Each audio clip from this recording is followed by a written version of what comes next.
Rachel Glover is with us, along with Angela van Den Berg from Love Tech. And Rachel, you have been doing a little experiment here. How's it gone so far? So far, what we've got is hopefully some DNA in solution in a little bit of detergent, and I'm going to add some really concentrated salt to it.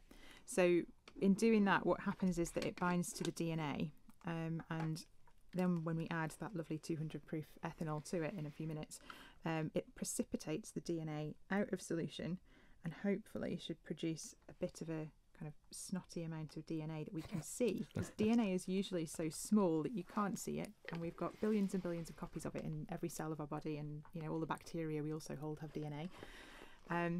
And so it makes it really easy to see, and certainly I'll be honest, when we're doing this in the lab every day, you can almost judge how much DNA is there and whether it's any good quality by how it looks. You get a bit of an eye for it.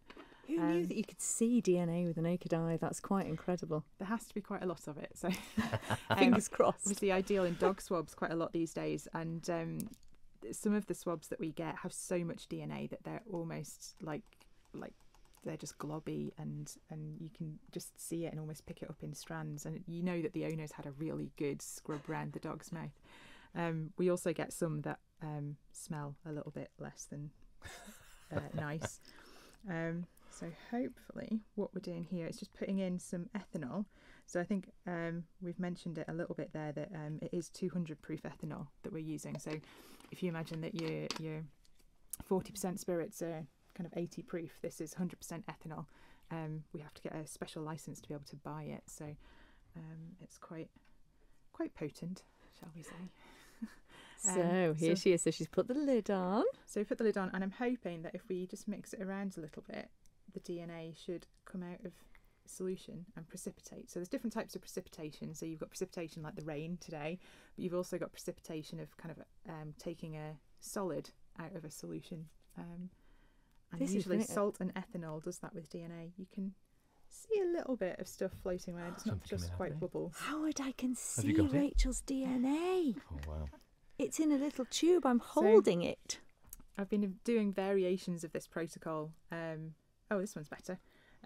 For about 20 years now professionally. So it's always, it doesn't lose its charm. Excitement. When you look at that, you can see the DNA if you're floating around in it. That's crackers. You can actually, that's quite brilliant. I'm going to pass it over so you can have a look. And while Howard's having a look at that, you have an event coming up where you're going to be talking about this, because you've been recently made an honorary fellow at the UCM, is that right? Yes, that's right. So I'm giving an hour's lecture on the 29th of April at the Nunnery, 6 o'clock in the evening, and that's talking about all of the different applications of DNA technology and the things that have come around in the last 10 years. So most people think of DNA as being paternity testing or maybe finding out their ancestry, but it's actually used in the real world a lot. So things like the coronavirus infection at the moment, there are hundreds of scientists around the world who are downloading the virus DNA data from central databases and tracking that infection as it mutates in real time. And that's all from DNA data and DNA testing that's happening in the field. There's also things like tracking infections around hospitals. You can use DNA to identify species. You can find out all sorts of things about yourself. And that's one of the reasons that we're extracting my DNA today, because if I did any of you guys, I'd need a big form for you to sign. So this is the sort of thing that anyone can get involved with from a very young age. Angela, I know some people say, why just girls? You're actually trying to encourage everyone to get into science, aren't you, and STEM? Yes. Absolutely. So Love Tech is not exclusive at all. We've encouraged both boys and girls to attend our events. Yeah, and someone was saying that earlier on, saying, is there a man and boys day? And it is for, it's for both sexes. It's absolutely for everybody. So our mission, of course, is to encourage young girls and women to pursue this more purely to balance it out, because of the very low representation percentage of girls that pursue these sorts of careers. Yeah.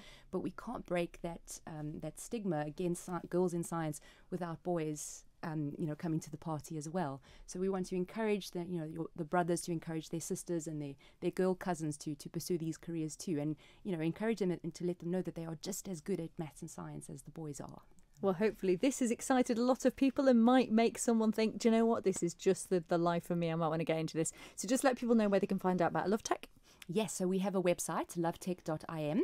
It's newly refurbished, so all of our events, upcoming events throughout the year, are updated, and it's on the site. We have a mentor page with all our mentors like Rachel and other incredible women on the island. All their profiles can be found on the website. We also have a social media presence, so we've got a Facebook page, and Instagram as well, so look out for us on social media. And yes, so we're just trying to raise our profile, and we're just so grateful.